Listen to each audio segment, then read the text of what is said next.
Price the lord. ದೇವರಿಗೆ ಸ್ತೋತ್ರವಾಗಿರಲಿ. ಈ ದಿನದ ದೇವರ ವಾಗ್ದಾನವು 1ನೆಯ ಅರಸುಗಳು 8ನೆಯ ಅಧ್ಯಾಯ 22ನೆಯ ವಚನದಿಂದ. ತರುವಾಯ ಸೊಲೊಮೋನನು ಎಲ್ಲಾ ಇಸ್ರಾಯೇಲರ ಎದುರಿನಲ್ಲಿ ಯೆಹೋವನ ಯಜ್ಞವೇದಿಯ ಮುಂದೆ ನಿಂತು ಆಕಾಶದ ಕಡೆಗೆ ಕೈಗಳನ್ನು ಎತ್ತಿ ಹೀಗೆ ಪ್ರಾರ್ಥಿಸಿದನು. ಇಸ್ರಾಯೇಲ್ ದೇವರಾದ ಯೆಹೋವನೇ, ಭೂಲೋಕದಲ್ಲಿಯೂ ಪರಲೋಕದಲ್ಲಿಯೂ ನಿನಗೆ ಸಮಾನನಾದ ದೇವರಿಲ್ಲ. ಪೂರ್ಣ ಮನಸ್ಸಿನಿಂದ ನಿನಗೆ ನಡೆದುಕೊಳ್ಳುವಂತ ಸೇವಕರ ವಿಷಯದಲ್ಲಿ ನೀನು ನಿನ್ನ ಒಡಂಬಡಿಕೆಯನ್ನು ಕೃಪೆಯನ್ನು ನೆರವೇರಿಸುವವನು.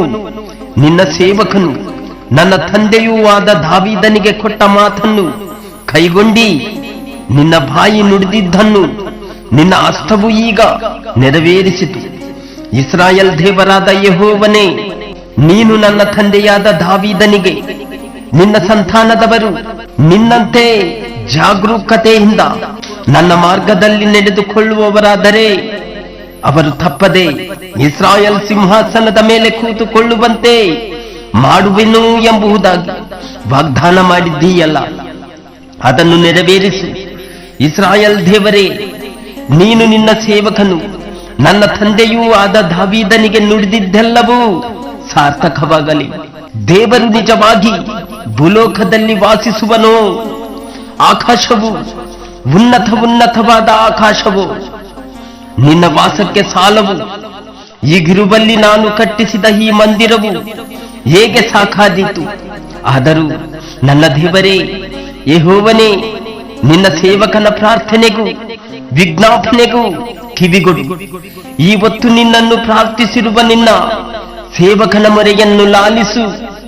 ಈ ಸ್ಥಳವನ್ನು ಕುರಿತು ನನ್ನ ನಾಮ ಪ್ರಭಾವವು ಇಲ್ಲಿ ವಾಸಿಸುವುದು ಎಂದು ಹೇಳಿದವನೇ, ನಿನ್ನ ಕಟಾಕ್ಷವು ಹಗಲಿರುಳು ಈ ಮಂದಿರದ ಮೇಲಿರಲಿ. ಇಲ್ಲಿ ನಿನ್ನ ಸೇವಕನು ನಿನ್ನನ್ನು ಪ್ರಾರ್ಥಿಸುವಾಗೆಲ್ಲ ಅವನಿಗೆ ಸದುತ್ತರವನ್ನು ದಯಪಾಲಿಸು.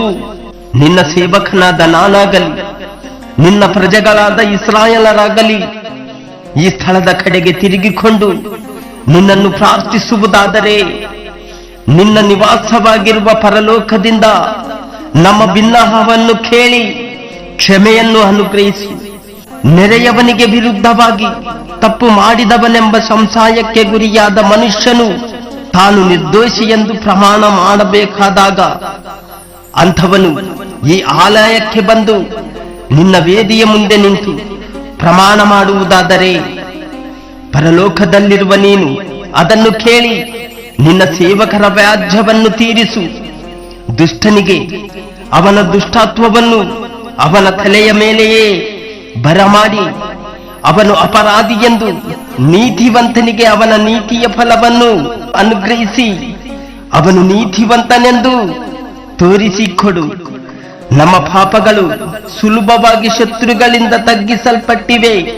ನಿನ್ನ ಪ್ರಜೆಗಳಾದ ಇಸ್ರಾಯೇಲರು ನಿನ್ನ ಕಡೆಗೆ ತಿರುಗಿಕೊಂಡು ನಿನ್ನ ನಾಮವನ್ನು ಎತ್ತಿ ಈ ಆಲಯದಲ್ಲಿ ನಿನಗೆ ವಿಜ್ಞಾಪನೆಯನ್ನು ಪ್ರಾರ್ಥನೆಯನ್ನು ಮಾಡುವುದಾದರೆ ಪರಲೋಕದಲ್ಲಿರುವ ನೀನು ಲಾಲಿಸಿ ಅವರ ಪಾಪಗಳನ್ನು ಕ್ಷಮಿಸಿ ಅವರ ಪಿತೃಗಳಿಗೆ ನೀನು ಕೊಟ್ಟ ದೇಶಕ್ಕೆ ಅವರನ್ನು ತಿರುಗಿ ಬರಮಾಡು.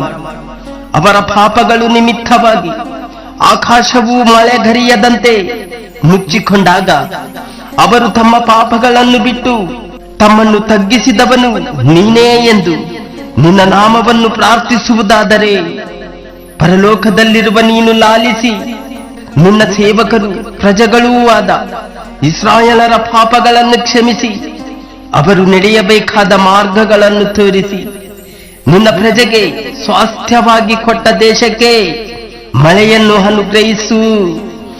ಆಮೆನ್.